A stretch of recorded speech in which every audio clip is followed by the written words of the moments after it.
Welcome to Forever Exile, the Path of Exile podcast. I'm Justin, AK Tags. Tyler, Backer of Days. It's odd. So here's the thing. It's episode 99. It's really freaky because we're staring at each other.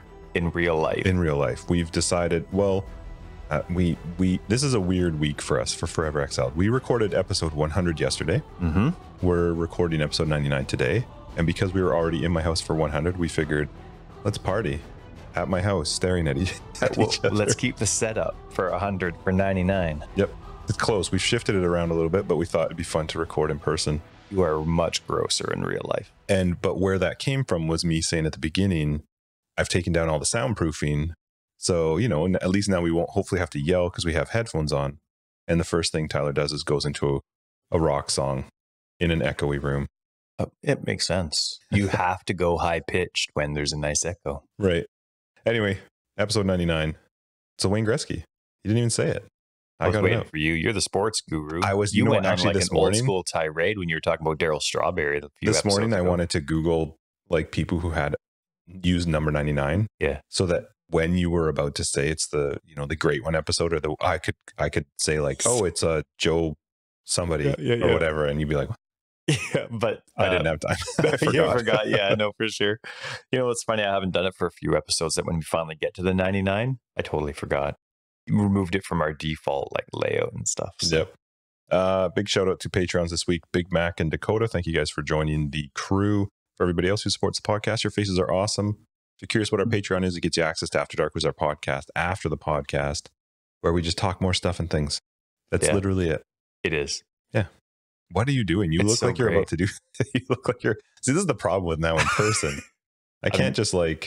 I'm twiddling my toes, flipping my phone around. My notes are on my phone instead of my second monitor. Yep. Which we had for episode 102, which was a little weird because we're both looking down. Yeah. Poor guest.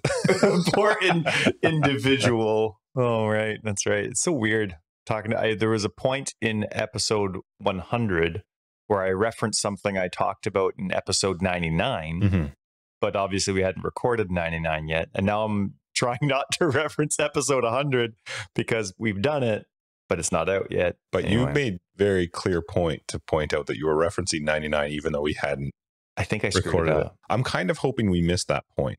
That I just completely, I did forget what I don't even know if you remember what it is that you're going to say you referenced. So I feel like there's a good chance we're never going to say whatever it was. And then in episode 100. You know what? I gave you freedom to push whatever subjects you wanted. And I don't remember what it was that had to stay. I should have flagged it. Anyway, so this coming week, what do we have? PoE was officially announced, not released, but September 1st, 2010, 11 years ago, September 1st. Cool. PoE was broadcasted, let known to the world. Pretty neat. 11 years. Yeah, that's pretty awesome. Yeah, it was. I feel like that's the only one we need. We're done? For reminders? Well, no, because that's not the release. And that's not beta. That's not, there's like, you're a beta player, so we have to announce beta. And then there's the release day. You have to do release. Console is just superior to any PC. So oh God, you have to do console. It bothers me very much so that every time I look in this week in PoE, which is how we structure our notes, console's always at the top. Oh, yes. For patches. Always. Anyway, how was your week? I had a good week. It was fun walking over for episode 199 because, I don't know, like I walk the dog and everything too, but my dog's actually old, so old now she can barely get around. And so I'm not taking her out for as many walks, but it was nice walking over. Do you like GPSs and stuff? Do I like GPSs? Yeah. Yeah. Yeah, I do. You get along well with them? We're friends. I love GPSs. Even if I'm just going to McDonald's or Home Depot, I have the GPS on. I know exactly how to get there. It's just down the street, but I put it on anyway. For a short drive? That you know where you're going? Oh, yeah. I absolutely love it. Just in case? Well, there actually is a just in case factor because if I forget where I'm going, then no matter how far off track I am, then I'm like, okay, that was my destination and I remember what I'm doing. But I'll do it if it involves the highway and it's a shorter one, only because Google's smarter and will tell me if there's an accident. Yeah, they do refresh it pretty quick. For me, though, I just like maps. I like seeing it go through. Sure. And I increased my data package, or was very happy when I was able to increase my data package on my phone for free because it let me use the satellite view. Like people where we're from, cell phones aren't cheap. I don't know, like everyone that comes to our area and then needs to sign up for a phone. How much data did you have before? Oh, it was like a gig shared between us. Oh, and wow. Now it's 4 gigs individually. But still, that's like minuscule for so many other people. There's so many other places in the world where basically your phone's $35 and it's just unlimited everything. You know what I mean? Like we have friends that are from Korea. We have friends that have been from Europe. We have friends that are from South America, and like all over the place, everyone. And then when they find out that between 2 people, I'm spending like $140 for the basics, they're like, it's crazy. So anyway, but I was so excited when I could affordably use the satellite view on my GPS. So I used it on the way over, the walking directions. And it's pretty, oh man, it's so cool. Like I'm holding it up, my phone. Were you trying to find yourself? Like, oh, there's me. Yeah, it's just so cool. So anyway, I love it. But one of my other favorite things about walking over here is, or just walking in general, being a pedestrian, is seeing how people's faces are in the car. People zone out all the time in the car. They don't realize people can see them or are watching them. They're like talking to themselves. They're picking their nose. They're singing and spraying their windshield. It's hilarious. So I like watching people creepily. But this week I had a vacation, or like last week. It was good. And thanks for recording early for 98. That was very kind. It's crazy. Like, so we went into the interior and it's just nothing but valleys, right? Like big mountains, and then it's just valley upon valley. And you look down one valley and you can see like 2 other valleys branching off. Like it's such a beautiful area. And you and I have been here for a while, and we love the mountainous ranges and the areas. Have you ever been to Saskatchewan? Yes, drove through it. I hated it. Isn't it crazy how much you can see? Like you can't even, it's just flat. It's nuts. And then you have people from Saskatchewan. Have you ever had people from Saskatchewan like come here? They feel so claustrophobic. The mountains are around them. They feel like, I don't know, like they're just, it's kind of funny. I think about that as I go through, because we live in a pretty wide valley, but as you get into the interior, it gets really narrow, and like it's really green and wet here and there. It's really dry. So it's pretty cool. I really like seeing it. And had the smoke cleared up? It was hit and miss. Like it was clear here when I left. When we got there, it was quite smoky. And we even saw some of the fires on the side. It wasn't dangerous from the highway, but we saw some of the fighting going on. And then we get there and it's super smoky, windy the whole time, which was really nice because we're on the lake.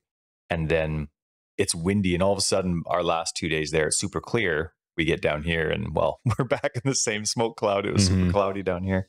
But it was really good, really, really good. It was neat to see the kids, now that they're a little bit older, like forego their toys and just stare out the window for 3.5 hours and enjoy it and look at all the different things. And so it was pretty neat. So yeah, no, okay. So last thing, just about driving. Okay, so where we live, our standard highway speed's 100 clicks, right? 100 kilometers an hour. 100 to 110. Right, yeah. If somebody flies past you, what color license plate do you think they have? Just in general? This is a stereotypical joke for some of our Canadian Probably neighbors. red. Yeah. If somebody drives and past it's a big you, truck. Yeah. If somebody drives past you on the highway here in BC and they're flying, like it's not just like, okay, I need to get past you, but they're like, oh my gosh, I can't believe you're in my way. And they're like 50 kilometers faster an hour than you, it feels like. Obviously it's not. It's always an Albertan driver.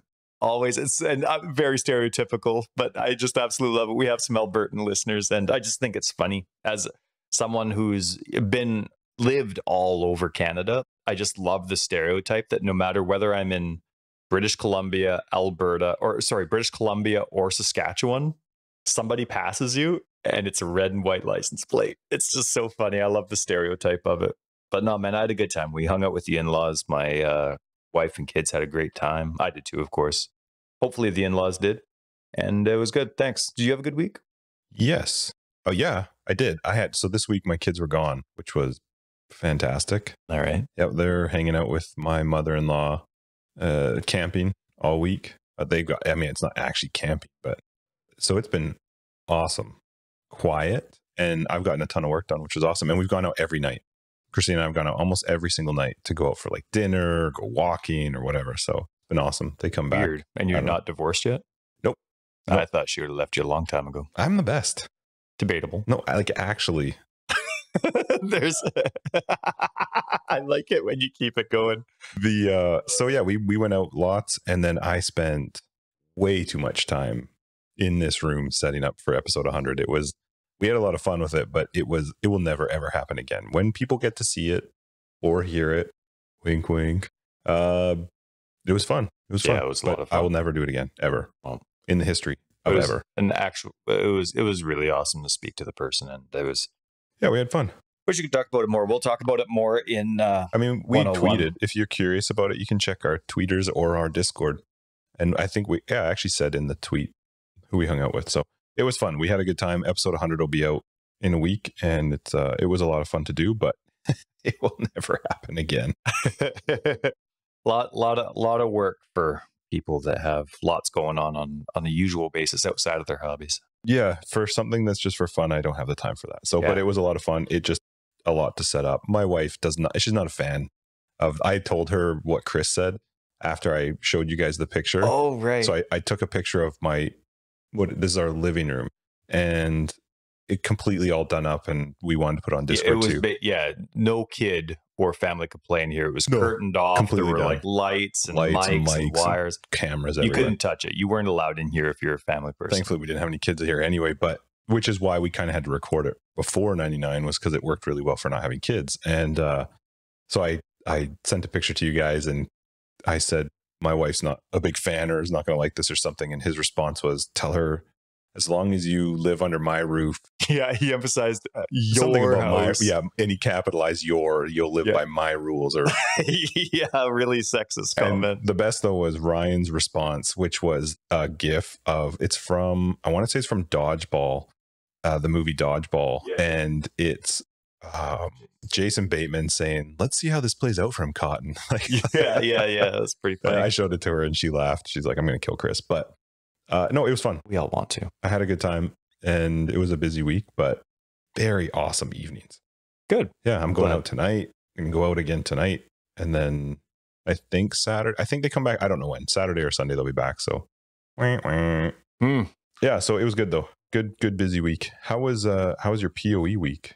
Did you have a PoE week? You didn't really do much. Not in the game, but man, was my theory crafting going. This is probably my biggest. It's funny because I didn't play PoE because I was gone on vacation. But this is take a look. This is the biggest my notes have ever been for how my PoE week was. If they had mobile, would you have played on vacation? Yeah, because my wife and I love Gems of War. It is such a cool game. I think it's really well balanced. It's a theory crafter dream if you like adding RPG theory crafting to the randomness of that gem and puzzle matching stuff. It's really, really, I really like it. We've been playing it for maybe a year now, and almost daily. We're absolutely loving it. But that being said, whenever PoE Mobile comes out, it's going to be either Gems of War or PoE. So hopefully, maybe we'll get into this a little bit later, but hopefully guilds get fixed, or maybe there's a way to be buddies with someone online. If my wife could play PoE Mobile and we... Zero chance. I don't know. If there was just even a nice, oh neat, you've killed this many monsters this week stat that you could share with people on your friends list or something. I don't know. But I don't see myself... Do you mean crossing from PC to phone? No. I'm talking my PoE Mobile character and her PoE or account or created character, whatever it is. If there's no way, if it's purely single player, I probably won't. It probably will be. Probably at first, considering how things have gone guild-wise for the last million years on the PC I don't even see them doing party play. I don't even see them doing where you I doubt the party play that'll make a phone explode. I mean, that's my naive assumption. I don't know how that kind of stuff works. But just in terms of being able to compare or work together for a stat individually, but together, if there's nothing that I can share with my wife, I'll probably still end up playing Gems of War instead of PoE, just because it's a fun thing to do together, right? But this week I kind of had, when I was gone, I was thinking about my guides. This is the first time in forever I've had in 3 years. I think I've had only 2 guides. I normally have 3, 4. I've stupidly had 5 at one point, but 3, 4, depending on how well the guide is written, I can handle from a time management perspective.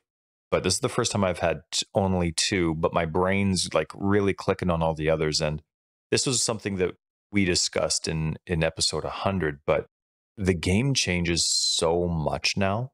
Like, it's not small changes and you're adding a league. It's core changes. And from a community creator perspective, I'm so screwed. Every single league, I'm so screwed because I don't have the time, right? I have a family, I have kids, and I don't even have a job, right? I'm a stay-at-home dad, and I'm still obviously busy. Like, you talk to Oprah, she knows how hard it is, right? But what I'm saying is, like, I don't have the time to make sure that all my characters are perfectly min-maxed and can do this content with the new changes. Mhm. If it was the old way of PoE where I had something like, okay, here's a new league mechanic and here's some bug fixes, we also changed this ascendancy. Okay, that's probably not going to impact my 4 characters. I know these guys can do the same content. So now I'm at a stage now, especially with how dramatic, like I think this started back when Melee, they had the Melee revamp and then the spell revamp and then the minion revamp, right? That was like mid 3s, I think, for leagues. Anyway, I'm kind of at a point where I'm like, if I like a build, if I like a build and just gonna, like, screw it, I'm making a guide, take it as far as you want. Like, you're not going to answer? Yeah, no, I'll answer and stuff. But in terms of, like, I'll properly set expectations too. Like, hey, I haven't played this, or I haven't had a chance to, the new league changes are pretty crazy. So here's the pros and cons. Here I see how it works. I'm not going to guarantee that it can kill an A9 Cyrus with your eyes closed. You know what I mean? Right. For the most part, like when I look at other people's characters, I was watching Mathel yesterday, and when you watch Zizarin, when you watch anybody, right, their characters are so good. Like when we sit down and we watch Octavian or BK or Tarky, they're all really good. But I look at their tree and I'm like, unless they're doing crazy cluster stuff, I'm like, yeah, that looks exactly like the kind of trees I make. And then I look at their weapons and stuff, I'm like, it's the same gear I use, but that's way better rolls. You know what I mean? So I know, like, from a theory crafting perspective, the content's fine. It's just you need the gear to draw. So I kind of went with all my brainstorming this week. I kind of went with screw it, F it, I'm just going to guide it mentality. So it's kind of fun to go through all that kind of stuff and think about it with a little bit less pressure. But yeah, so here, let's see. Been talking lots about it already, but here are the kind of guides that I want to put up. These are the characters, not guides. These are characters I always want to play, no matter the league. It's just content that I really enjoy, and I always want to be successful every league. And so that's the kind of stuff I'm going to start just having as my mainstay, as opposed to caring about the success of it. So obviously zombies, right? Righteous Fire, I love. Both of those actually got hit pretty bad with all these changes. They weren't skills that were considered. The only active skills were considered. But anyway, I really like zombies and RF. I love curses. Absolutely love curses. And I find it almost impossible to not be an occultist for 2 reasons. The curse efficiency, but then also there's that one node that gives you plus 60 to chaos res. Yep. I could never, I used to, but now just how much more chaos and surprise damage is in the game, I can't. That's like my first node that I aim for. I just think it's so crazy strong. What else? I love counterattacks. So like max block builds, even though there's good pros, but huge cons to max block builds, because it's really hard to find that defense outside of your max block. And I still love champs. The champion, I love the fact that they have the most aura efficiency in their tree than anyone else. It's not the guardian. It's the champion. That one node gives them more aura efficiency than the guardian does, which didn't used to be the case. So if you're really min-maxing your aura efficiency, you start as a champ, and I love that concept. But then there's also just the idea with, how that's set up. I think it's a really cool build to do something like a double Herald build, where it's like Herald of Purity and Herald of Agony. I don't know, because it's good for physical damage, but it also has the mitigation to handle it. Anyway, it was a brainstorming week, but I didn't actually do anything. I think the only problem now that I'm having with theory crafting are the changes to cast and damage taken. Okay. I'm having a hard time filling in gems. You mean because you don't want to use cast when damage taken with the change? Because I can only afford to use one, and some builds I can't even afford to use one. Like if I'm using a 50% and a 35% aura, I have 15% mana left. And unless I'm focusing on increasing my mana with more than just one small cluster, I can't even do like a low level cast and damage taken with 3 quality of life things. I don't have enough mana, flat mana, to actually trigger all 3. So besides the cast when damage taken, what would you need the mana for? That's it. Right? Because I also need it. Well, I'd also need it for casting whatever my skill is, right? So, but you also want to make sure that you have the mana regen to ensure that no matter when you want to cast that active skill, you have it. Right. You don't want it to be out of mana just because your cast and damage taken just went, and then you're at that awkward stage where you're expecting your whatever your active skill is to go off. And so I'm actually having a really hard time with the 250%. Like I can't. It's hard. Like I think even if it was at 100%, it would still cost. I'd still have to focus on making sure that I have my mana, but like there's already a pro and con to cast and damage taken. It's either not going off very much because it's a high level one, or it's going off a ton, but with low level spells. So there's already that consequence of choice. So if you made it cost 100%, I think it would still have its decent value. Either way, I'm having a very hard time filling in gems. I know a lot of builds go around and they don't have all 24 or whatever if their gems going. I like to kind of min-max that, but I'm going to have builds now. They're like, you know what? Here's 2-4 sockets that you can just do whatever you want with. There's some I'm on the fence on, because I do agree that maybe 250 was a little harsh. Maybe a little bit lower of a change might be necessary. But one thing that has been kind of cool is figuring out what are some alternatives. I can find mana reservation percentage on the tree. I can find minus to mana cost on my rings with crafting. I could throw an enlighten on my auras. Sure. So, because I'm in the same boat, I have very little mana. My spectral shield throw is running on life tap. I would love to not have that, but it would require so much specific things in rings to get it to where it's not costing me mana in the case. But with I think a level 2 or level 3 enlighten, I can at least afford to have my 2-3 cast when damage taken's no 2 getting triggered. True, but you have to adjust entirely. But an enlighten is to me a perk. When you know what I mean, like cast. But you can plan around that. I don't think it's. I don't think that that's unfair to say that you should have to, or that's because I think the problem is even at 100%, it might still be too low, because some level 20 things you would attach to cast when damage taken are crazy cheap. They're very, very cheap, even at level 20 for mana cost. For mana cost, yeah, but that's a gem. That's that gem issue too, right? Well. Yeah, maybe. But I think if you made it so it was too easy, you run into the same where it was before, which maybe is kind of what people liked, which I did too, but I can see why they changed it, which is, hey, you get all this for free. You do have to use up some sockets, but you get it for free. Well, yeah, but 100% is not free. I think the thing that I'm having a hard time with is I don't know what I'm supposed to be doing in 315. My damage got weaker, the enemies got harder, and I have to consider this and that. So I don't know how much mana I need or how much damage I need to be successful, because things have changed so much. But I don't know how much defense I need because things have changed so much. And so now I'm having to make all these choices, but my vanilla characters still need to be able to do it. And so like kind of the only thing that it's kind of a hard toss up, because I think too much has changed for me to properly know how I'm supposed to, which direction I should go. Well, so I can only have one cast and damage taken link. Do I put that into offense? Do I put that into defense? And sure, maybe I can change that. But when so much has changed at once, it's kind of like, man, I have no idea what to do. I don't even know if these 250% changes are good or not, because I guess from a Theorycrafters perspective as a casual player, it was just too much at once. And I don't know the direction I need to go to be successful. I think one of the things with that is that from a theory crafting point of view, and if you look back, even back to when you first started playing, and certainly when I first started playing, we didn't have path of building. So your theory crafting was make your build and play it.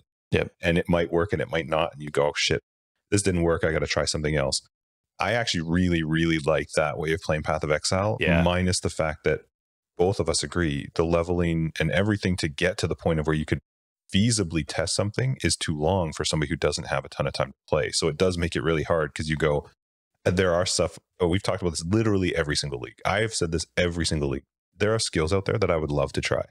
I think they'd be so fun. I don't know that they'd work, but I'd love to try them out. But I don't have the time. This is the first league in forever I've leveled 2 guys up.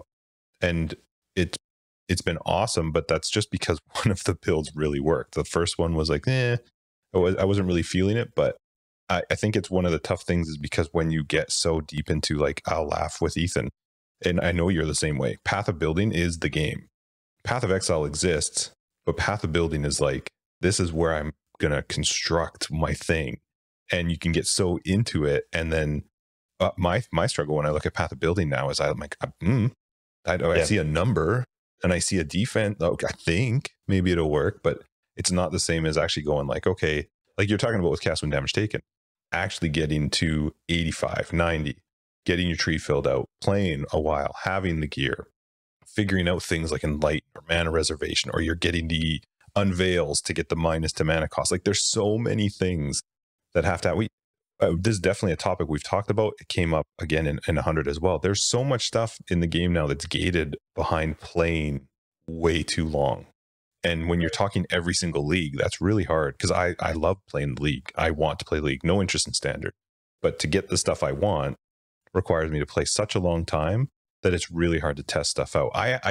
I'm on the fence on the cast when damage. I like that they increase the fact that they increase the cost. I think that it's an interesting concept, yes. Right? That there is a cost to it now. Totally agree. 250, I think, was a little heavy-handed. Yeah, I do. I think it makes it really hard to plan around cast when damage taken now. But I'm glad it does have a cost because it used to be like, well, I got like 4 sockets. I guess I'll just throw something on here that, So I like that it does have some cost, but 250 is a bit high. Let me give you kind of an example. Like as my minion character, right? Zombies. I want my offering going off. But there's a lot of bosses in the game that don't have extra mods. So I need to make sure I have Desecrate as well. So typically for my minion builds, I have a low level cast when damage taken, Desecrate, Bone Offering, and then something for survivability because there's that extra option there. So sometimes it's increased durations, the block chance, because I use Bone Offering, so I like the block chance. So maybe it'll be increased duration. Maybe it'll be Purifying Flame for the consecrated ground. Maybe it'll be Withering Step for the phasing when I get hit. I like the prospect of me needing to consider, okay, well, do I actually want this a level 1 where it's like 300-400 damage going off that much? I don't know. Like sure, the mana's a little bit lower, 4 or 5 mana less per gem cast, but that's really frequent. Okay, now I don't have time to make my active click, or I don't have the mana because it's constantly getting triggered. Okay, so I like that prospect of now needing to go, okay, well, maybe I go to level 7 cast and damage taken. That's 1,000 damage taken to go off. Yes, it costs a little bit more on paper, but it's going off less frequently. I like that math, but for me right now, I have Pride and Skitterbots on my zombie build, and I don't have enough mana for cast and damage taken, level 7, Desecrate, Bone Offering, and Withering Step. I can't cast it. It'll cast the first 2. Right. And then that's when the gem placement becomes extremely important because cast when damage taken has a specific order. But what if your cast when damage taken gem is in the middle? Like you can't, now I have to be extremely specific with the color socket gem order. So I'm not just looking for red, green, blue, green, which is the order I want. I might get that, but the red might be right in the middle. Right. And how is a normal person going to know the order that's going off? And why am I not phasing when I'm getting hit? What's going on? So I do think it's heavy-handed because I do think a build should be capable of doing that when you have 15% mana left over at level 90, right? Because a lot of new players don't even know you're gaining these attributes. You're gaining mana as you level up inherently. At 100%, would it go off? At level 100? No, at 100% cost instead of 250. Yes, most definitely. Yeah, because I'm taking something that's costing 17 and it's going from 34 to like 45, something like that. I don't know. I'm not doing the math. Right. But you know what I mean? And then the other one, I think the Bone Offering costs 25 because mana stuff's a little bit more expensive. Then you go down to Withering Step and I think that's 14. And it's like all of a sudden, like I'm needing 250 mana to do this little 4-link. So I don't know. Anyway, maybe they'll eventually come up with like a craft or an enchant or something that will affect specifically skills that are triggered not by yourself. Hey, that'd be awesome. Maybe one day. But I did find a really cool benefit now because I was complaining about this. Remember when we're really off topic here? Remember when War Cries came out and I was like, complaining. I'm like, 8-second cooldown in Path of Exile? This is a joke. Like, this is the game where you can have an 8-second cooldown. Too much is happening too often. 8-second cooldown's unreliable. Now I'm looking, and it was Dai when I was broadcasting a few nights before I left for my vacation, and Dai Katana was saying, he's one of our listeners, was saying, asked me to try out this ring. It was one of the, what's it called? The Hungry Loop, where you can like feed in supports that it eats, and then it uses it. So it's essentially kind of like a 5-link, I think it is. He put Void Sphere on as his skill with just a whole bunch of quality supports, and like Second Wind and Calling Strike and something else. And it was really smart. And so he told me to play with it a bit, and I fell in love with it. And I'm like, all of a sudden I started thinking like, wait a second, 10-second cooldown is perfect for cast when damage taken, right? Because now you're getting the supports, you're getting the triggers, you're getting all of that going, but no matter how often the trigger goes off, that skill is only consuming mana once every 10 seconds. And that just saved the day for my Righteous Fire character, because now I can have a level 20 cast when damage taken with Immortal Call, which is valuable for that build for me. And I don't know, 2 other things that are really good. A Wave of Conviction and then Combustion. That can go off at a fully level cast when damage taken, but I can still get my curse going off triggered. But because it's with Void Sphere, it's only once every 10 seconds, which is good. It doesn't mean anything when you're mapping anyway, but it'll go off every now and then during a boss fight. So it was a nice savior. The big cooldowns, all of a sudden, I'm a big fan of on a spell. It's not a topic we're actually talking about, but you brought it up and it made me think about it, that I wish, or I don't know, maybe they need to just stop it and get rid of it. But the gem order mattering for cast when damage taken is an actually pretty awful thing, given that there's no information. I understand why it's like that, but I don't like it. Yeah, they have their dev systems where they'll, like, someone would come on Reddit and explain, well, actually it's because of this and this and this. But from a user perspective, I don't care. No, like it is dumb. Yep. It should. I get that there needs to be a sequence, but it is such a pain with the current system. And sure, yeah, it might change in 20 years for PoE 2. Well, 3 years, whatever it is. But it is a huge pain, especially now that it costs. And if you're not sure if that last gem is going to go off because of mana restrictions, like if something else was used, like let's say I'm clicking my main skill just before this trigger skill goes off, it might mean I don't have enough mana for the last one. But maybe that's the most important one, but just because of gem ordering, it's the last one that go off. If you take a 4-link and you put something before cast when damage taken, will it still gray out in your bars as if you can't cast it, or will it stay castable? It's still triggered, but I don't know the order. If cast when damage taken isn't first, I don't know so let's say on a 4-link, cast when damage taken's in the top right. I don't know if it does top left first or last. And sure, that might be on the wiki, but that's one of the 1,000 things that would be nice to be in the game. Like just how which gem it's choosing, that kind of stuff. Which could be done with a simple mouse over. Once you have it in there, it'll tell you like triggers in this order. Triggers first, triggers second. Yeah. Yeah. So anyway, it was a huge theory crafting week for me, but it brought up a lot of good reflection points for me on the game. So it was an edifying time for PoE for me. How was your time? Good. I'm still playing Spectral Shield Throw. I have crafted more of my gear still, which has been a ton of fun. I crafted a helmet using fossils. Thank you very much. Oh, you're such a big boy. I know. So I crafted a helmet, which I wanted one that had the -9 to physical resistance to enemies nearby, as well as a high life roll. It's got the enchant for Spectral Shield Throw to have 5 additional particles, or whatever they're called. Particles. That's essentially what they are. It's fun. Yeah, it's good. It's been a lot of fun. I have cleared more this league than ever before. The first time ever finding what's it called? The realm? What's that thing in the middle of the atlas now called? The something realm? Oh, Uncharted Realms. Uncharted Realm. First time ever. Really? I did the fight where you have to fight all 4 of the Shaper Guardians together. Oh, so okay. I fought Minotaur, Chimera. How'd it go? It was fine. It's a lot of moving. It's I don't remember if we talked about this. I know we talked about it in 100, and I've always been. I know I didn't talk to you about this because I talked to Ethan about this. It's awful how much of the game is gated behind that far into the game. When you unlock the Uncharted Realm or whatever it's called, there are so many new things that open. I know we did talk about this, I think in 98. Even just Maven. Could have been 100. Even just Maven. When you unlock Maven, you unlock so much of the Atlas. There is now so many new things that can happen in the Atlas that could not happen until you got we're not talking just like, oh, it's the first time I had to do like what is it, 6 bosses or 4 bosses, 5 bosses? I don't remember what the first one is, but you need to unlock like 6 to 8 points to start getting some really big benefits out of the Maven passive points on the Atlas tree. But you are wickedly deep into the game and into the Atlas by the time that happens. And I know there are people who play a lot, super efficient, they get there really quick, it's not a big deal. But I am not convinced that's the majority of people. This was, like I said, my first league since Maven came out. It's only like 1 or 2 leagues, but I've never seen the Uncharted Realm. And even now that I've done it, I'm like, I don't really have much of an interest in unlocking too many more of those points, because I fought Shaper with the Maven. That is a nightmare.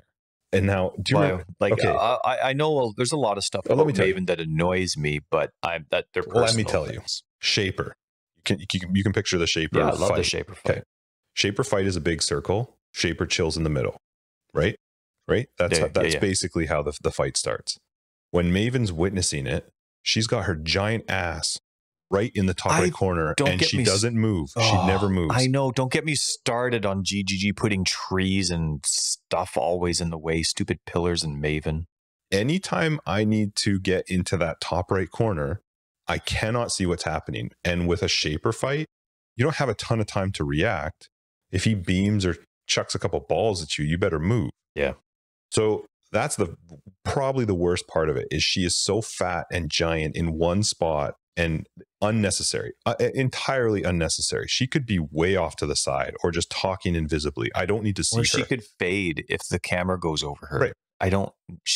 Her visual presence is not valuable to my fight. I don't need her there. And I could have turned it off, but I was like, well, I may as well turn it off. Well, you can, because you can click the little thing when you load the map, right? You can click the little white Maven circle, and then Maven won't witness whatever you're doing. Turn her off. No, that's like excluding a game mechanic so you have visual clarity. Especially that's first time, because you need it for her to witness things for you to be able to do some of the additional. Keep Maven on, and then they just make it better quality of life. But then on top of it, now I'm thankfully have enough damage, and it was happening for a lot of other fights, including when I had to do the 4 Shaper Guardians.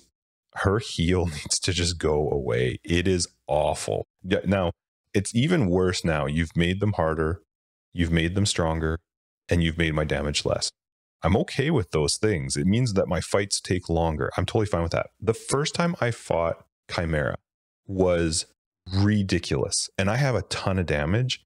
I had rolled increased health on bosses and something else, and it made it so that I did it. I finished it, but with her healing, it was a nightmare. It took me, I'm not kidding when I say the Chimera fight probably took 10 minutes. That's never happened before. No, ever. That's a me time frame. That's not a you time frame. Like you've heard me go off a ton on life regen on enemies in the game. You know what I mean? Especially when you add, like I've talked about the Wasteland boss a ton. The fact that that doesn't even have a life regen mod under it because it's circumstantial based on the chaos damage on the ground. But when you add increased life to monsters or bosses, it's just so dumb, because it's so like you have to go offense first. As long as they keep life regen on bosses in the game, unless it's something like interactable where you can be like, oh no, they're going to do that skill, and if we don't do enough damage to that interrupt them or something, right? But that's not this kind of game, right? That's like an MMO style boss where you can stop something from happening, and that's part of a strategy. That's not this game. It just happens. Kind of like, what's that one, like it's the octopus lady, but she's on the fire vents and you have to go and interact. I like interactive boss fights, but when they teleport out of your screen and you're like, okay, which 3 did she go to? But I'm doing a defensive first build. Oh, shoot, you just got rid of my last 30 seconds of death. And that happens again and again. I can't imagine what it would be like for someone like me trying to do rolling lots of life regen from Maven on the Chimera. I was getting super frustrated, and then the Shaper one too, because he kept going up into that top right corner. I couldn't see him. I'm trying to manage the little balls that are coming in. And then Is Zana still in that when you're doing it that way?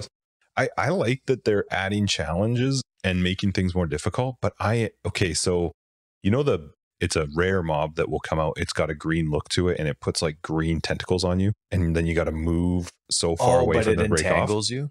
Maven does the same thing. Yeah. It's so annoying. Not only that, but she puts magic on the ground that looks just like beats everything. I don't know what type of damage it's doing. I have all my resists. I have a really strong person.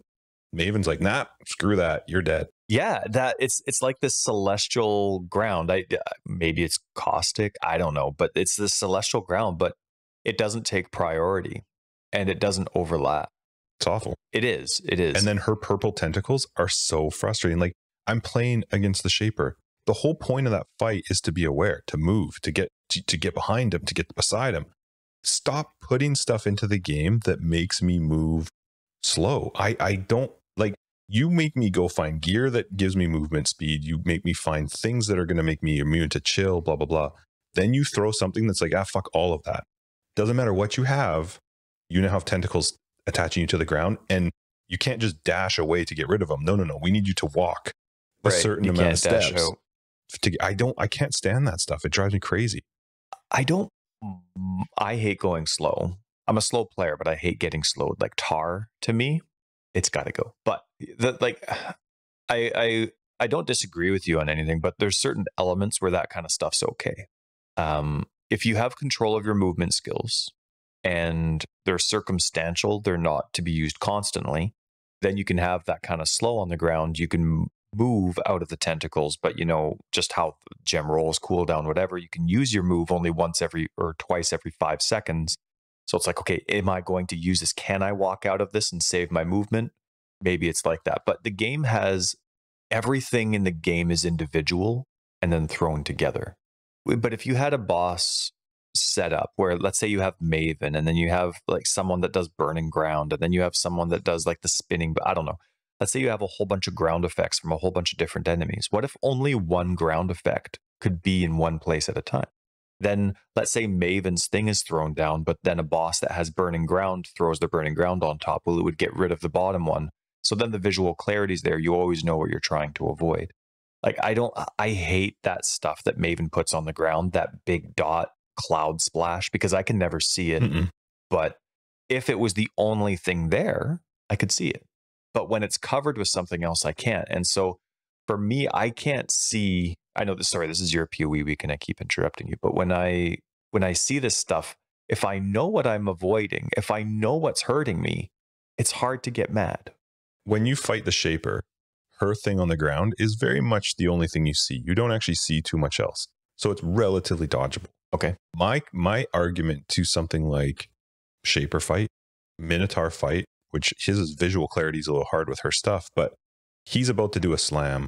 I know I need to move, but now I have 40 tentacles attaching me to the ground. I can't move fast. Now I can shield charge or whirling blades or dash or whatever, but there's a limited amount of times that I can use that. And when I arrive, I'm still tentacled. So now I still need to walk and move. And by the time you've done that, she's like, hey, here's another shot of it. I just don't like stuff like that. I don't mind that there's stuff that could be on the ground. This is avoidable. Don't stand in the chill and you won't be chilled.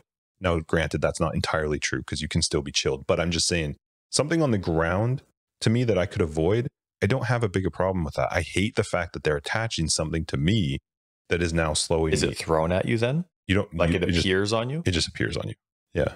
There's nothing you could do to avoid it. It's just, it's the same with those green rares that do it. And I can't stand it. It just drives me crazy because I don't, like I said, I hate tar too, but I can dash or shield charge or something through it and I'm done. This is like, at first, I don't understand the idea in their head where they're like, you have to walk. You actually have to move your character's feet to remove it. You can't just shield charge twice to have it take it. Like that doesn't count. It's not the distance. It's the amount of footsteps you've taken. Get your Google Steps app. Ugh, I hate that stuff. So anyway, my week was great. I had a really good time playing. I got way further into the game than I've ever done before. Or just this league? Well, Maven's only been around for a bit. So okay. for this, I did Awakener 8. I found out how you get Awakener 9, which is in the Uncharted realm. I was like, no, thank you. Not going that route. How did you unlock the Uncharted realm? By doing the 4 Shaper Guardian fight. I have the thing to do Maven, but I'm like, I watched Don the Crown's video on how, like, how does the Maven fight work? And I wasn't even in the fight, and I was like, this would just make me angry. Like, if I go and try that. Is it because of the puzzle? It's not even just that. There's so many things happening in that fight. Like, and in the last phase of the fight, so in the last phase of the fight, there's like this brain thing that's in the middle, and you got to damage the brain. Okay. I guess it's like Maven's brain or something. So big circle, Maven's brain in the middle. Now, imagine there's like laser beams coming out from the head to the outside. And if you touch those laser beams, you die. Okay. But what they do is instantly. Yeah, it looked like it's all like right, almost like the Shaper beam. Yeah. But what they do is they make little openings in the laser that are like enough for your character to run through. And then you do the memory game while that's out there, as well as all the other fight. I was like, what? This would just, I know this is going to make me angry. For 2 points? No, I'm not going in there. That's the last phase, granted. So if you've gotten through the 4. It requires precision. Oh, yeah. With not like your skills, but like literal location precision. I don't know if you can leap slam over them, but you couldn't like shield charge or whirling blades through it. You have to, and you're still fighting things that are, because she summons random bosses throughout the Atlas. You don't know which ones you're going to get. Interesting. So, I am really happy that I got as far as I've gotten. I'm still playing. I'm actually really enjoying it. I'm clearing out the Atlas and I'm having so much fun in other stuff. I'm getting down deep into Delve. I've been doing lots of heist. So it's been a lot of fun because I've just not cared anymore. I'm just going to, it's a fun play style. I'm enjoying the build, but man, it is really too bad how much of the fun part of the Atlas to me is gated in stuff that most leagues I probably, maybe next league with the change of the Atlas into 4 pieces, maybe it'll be a little bit better, but you're still talking a lot of maps to unlock Cyrus.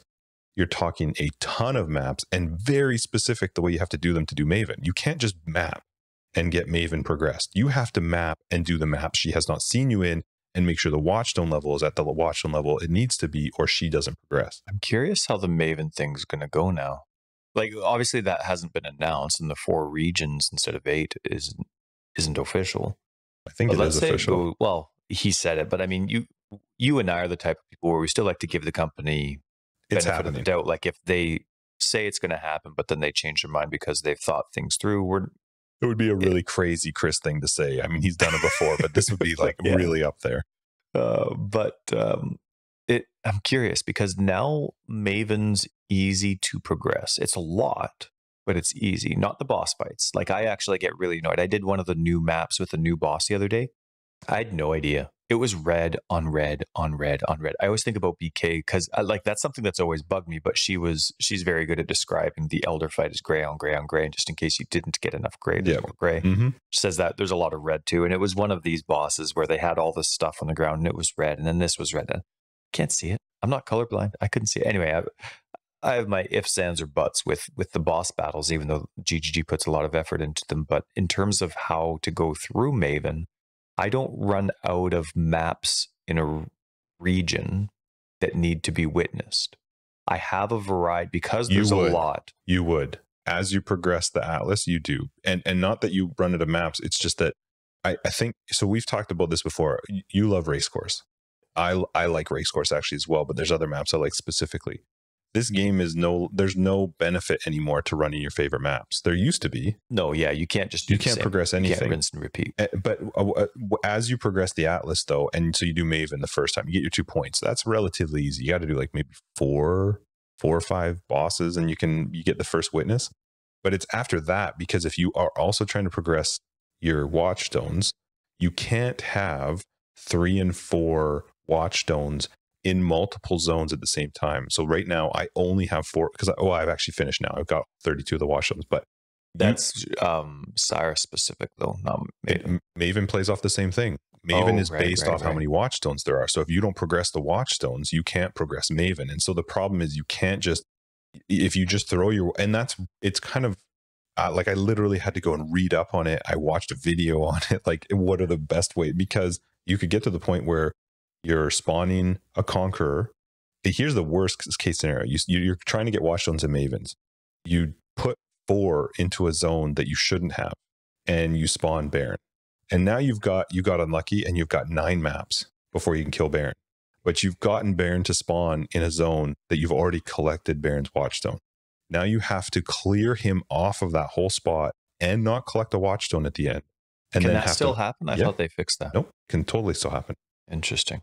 So that is kind of frustrating. It'd be nice to be able to, you know, like when our buddy Chris, him and I play about once a month if we can, and whenever we get to end game, it'd be nice for an end game for him to be like, oh, okay, I get it. Like we're never going to do it, but I get it. As opposed to like, you could just play.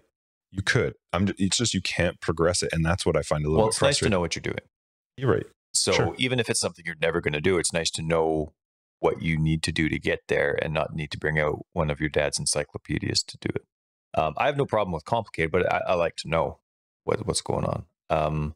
The point that I was trying to make with having now 100 maps instead of 168 or whatever it is that now I'm going to have, oh, maybe not. Maybe it'll be easier to spawn Maven now, because now you'll have 4 regions, but 25 maps in a region. It should be quite a bit easier now to spawn her, because you don't have to worry about the. You should watch, and I don't remember whose video it was that I watched. It might have been a Grimro video, but it was talking about the efficient way to progress the Atlas and to do. I did it. It's ridiculous. Like, you literally would have to watch the video or have a very good understanding of exactly how the Conquerors spawn, how does Maven spawn, and how you have to bounce these watchstones around. That's not fun. Like, as I'm doing the Atlas, I've got 6 or 7 watchstones just sitting on the side because I can't use them because they would actually screw up my Atlas progression. That is stupid. If that's what is required to progress your Atlas, you're not doing it correctly. There's something wrong there. So maybe the switch to 4 will make that better. Maybe. Hopefully.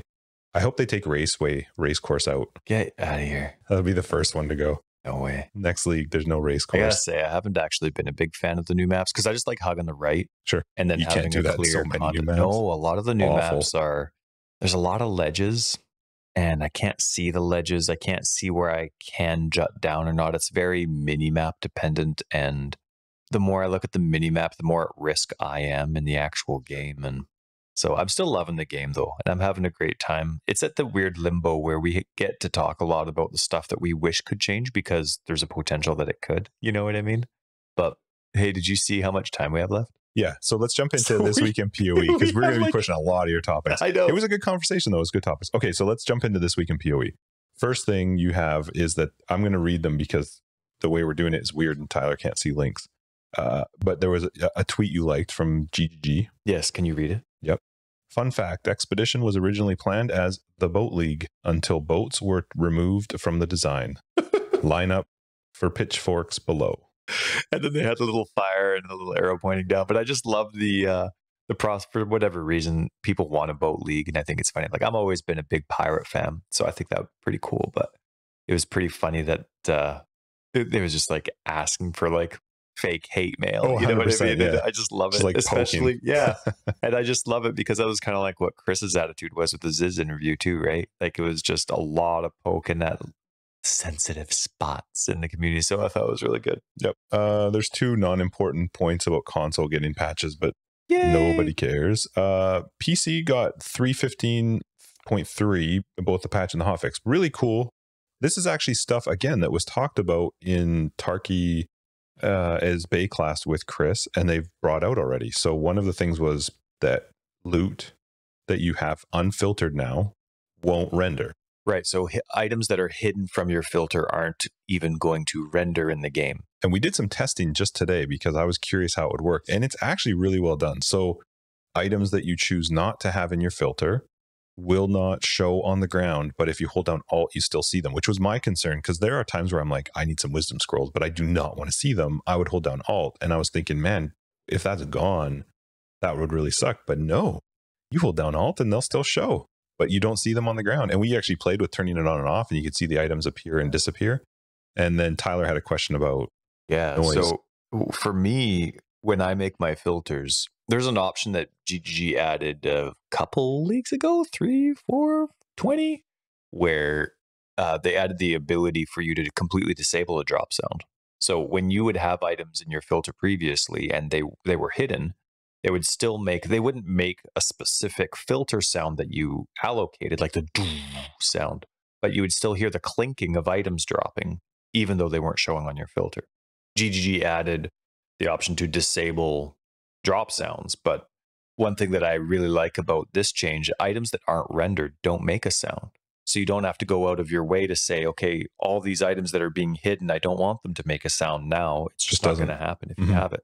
And it's nice because it's another one of those features that will help the lower performance systems. Right. And we primarily that's what it's for, I would assume, because at the end of the day, it's a really small quality of life feature for someone like you that has a substantially quick computer. Yes, but I think where it will, even for anybody, is when we didn't get a chance to test this, was in really crazy big fights. If you're doing like, okay, so one thing I did notice too, when the guy that got banned, that we like, what's his name, Empyrean. Remember, like the frame rate that was going on during that? Maybe that would change. One of the things that I actually was going to tell you about is one of the Atlas passives that you can get is for Breach. I don't remember which area it is, but it expands faster and the monsters spawn faster. Man, we got to do one. I got to show you. When you open a Breach, it's just like, boom, just tons of Breach monsters all at once. But I think for stuff like that, where you could have potentially just a whole lot of shit just falling all over the ground, it probably would be a little bit of an improvement. But I think overall, it's probably a way bigger improvement for sort of mid-range computers, which is awesome. All right. There was 2 other things in the patch that I thought were good. I mean, it was all good, but there were 2 things that I wanted to bring up. There was a nice kind of QOL redundancy that they fixed, where it was opening a map with area contains a blight encounter enchantment in the Atlas region with the same modifier on a watchstone will no longer consume a charge on the watchstone modifier. Oh, that's cool. Yeah, it's nice that you're not using something up that would have already rolled on it. So I thought that I've always wondered if Alva type stuff will do that, because you can roll on a watchstone, Alva will show up for the next 3 times. But if you put Alva into the map, I've always been kind of curious if it uses it up. Yeah, I don't know if this was specific to that mod or if it was just an example of watchstones not being used up if it rolls on. Maybe the Alva ones didn't, and this one did, and they just realized that. And then another one that I liked, it was just in general, they updated some passive descriptions on the tree, which was nice.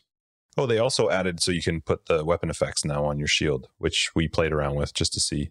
Yep. Some of them have not been tested, but yeah, well, you have a pretty unique shield, but still there was some MTX that completely removed the unique art on your. What's your shield? Well, that's an MTX for the shield. It's one of the new MTXs that they came out with for a shield. So it's got a lion and like a snow type beard. And if you use I can't remember what it's called, but it on my list, it's at the very bottom. It looks like it's got hearts on it. And if you put that one on, it's very weird because it stripped all paint, everything. It's just like a silver shield. And then there was one other one that looked ugly as heck. It was like weirdly chunky, but in general, it's cool. Yeah, I love that you can now apply to main hand and shield, and it's just a check mark. You want to turn it on and off? It did say specifically supporter pack weapon skins. Are there weapon skins that were not at one point from a supporter pack? Oh, I wouldn't know. I know you can buy them individually, but what their origin is, I'm sure they have some that came out. All of mine are from supporter packs. The Verdant one, for example. I don't think that was. You know what? I wouldn't know. I haven't played every day of my life. All right. So we had an interview. There was a bunch of interviews they did for all the sound stuff. Yeah. It's really cool. They have like videos of them. I think Kane tweeted about it as well. I don't know. Maybe Camille did as well, but it was pretty interesting because they talked to them about the sounds they used for skills and just stuff in the game. So it's a big article. Yeah, it is. But I love how excited they get. Like there's people in there that were saying how excited they were and they couldn't wait. Oh, this is going to be such a cool sound that like they really like their work and maybe they hate their job and then they just completely rewrite it and say like, oh, I was really excited. But from my perspective, when I see, I really like seeing the excitement and passion of the employees. Like it really makes those types of articles, because that's not my main focus or where I would normally put my attention when I'm looking through different articles. But then when I see it and I open it and all I see is just employees that are excited about this and how they went about it, all of a sudden I'm finished the article. It's pretty cool. I think it's cool when people see them too, because sometimes you forget about all the stuff that's actually happening in your head while you're playing the game, and then you hear the sound specifically and you're like, oh, yeah, I do like that noise, or I haven't noticed that sound or something. So there was a bunch MTX. Yeah, awesome. The flame wall one, they got the transcendent one, which is almost like the clown fireworks. Mm-hmm. That's cool. You'll always know where it is. Yep. And then concept art from the Midnight, what is it? Midnight Pact mystery box. Yeah. Sweet. So busy week. You flew through that. Well, you got you can pick 2 topics because we gotta I don't wrap this up. remember which one we said in 100 we talked about in this episode. I don't think there was. You probably made it up. I do have to actually bring this up because you put this in here and I didn't read this until now. Apparently, Tobe's Secret, one of the guys that listens to us and hangs out in Discord. So I'm assuming they've done something to their Atlas. They posted a picture that showed. Oh, so it wasn't just them so saying it. It was a screenshot. Of 27 Einhar beasts in a map. And so you would have to have all the Atlas passives towards that. But I would have thought 8, 9, maybe 27. That's insane. They did say that's not normal. It's normally just a few that is added, but through specific circumstances. I think they said it was Turn's End. Wow. That's crazy. It's making me rethink remember when we were going through the Atlas passes when they were first announced and we were like, oh, this one's good. No, this one's not. Oh, this is going to be easy to go this path because those are a joke.